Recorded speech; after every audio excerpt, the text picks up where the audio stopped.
Pamirsa Bali Presida kedadosang wisata medis yening selahin saking potensi sane keduenang. Nanging ring pemargin nyane muatang sokongan saking pemerintah, silitunggil nyane merupa insentif pajak.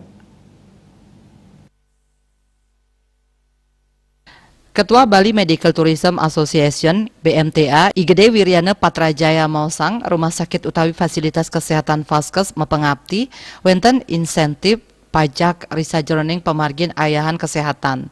Pai ketandani Mausang tetegenan pajak kai calang nanging kaabdiang siderau kasumekenan pemerintah marupa insentif pajak. Selami puniki bahan-bahan medis mindekadi bahan habis pakai akeh kerauhang saking dura Indonesia sane ngawinang keni pajak. Raris tatkala kawedar taler kekeniang pajak selanturnya nih bahan inucap kesalurang ring rumah sakit ke pasien taler keni pajak malih.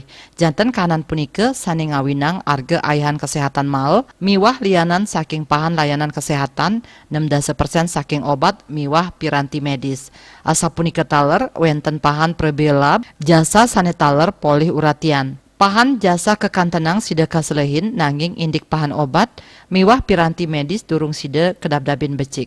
Dane taler nyokong Mang Dane pat ulas rumah sakit sane kesayub ring BMTA sida ngicen ayahan medical tourism mabinayan sareng layanan umum.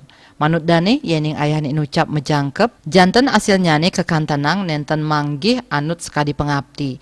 Asa punika taler ngenenin indik panglimbakan medical tourism inggih punika sesidan suang-suang rumah sakit antuk niagayang layanan unggulan. Umpami layanan kanker pindah kepahan saking pengobatan kemoterapi, operasi miwah radioterapi, nanging durung makesami rumah sakit kejantenang niagayang ayahan sekadi punika. Potensi medical tourism taler ageng, sangkaning manut Dane krama ring Indonesia medalang jina anggen metambah kedua negara kantos 160 triliun rupiah. Punika mawinan tios warga negara asing, wisatawan Nusantara taler kedadosang target market medical tourism puniki. Citamaya Bali Pos Nguningayang.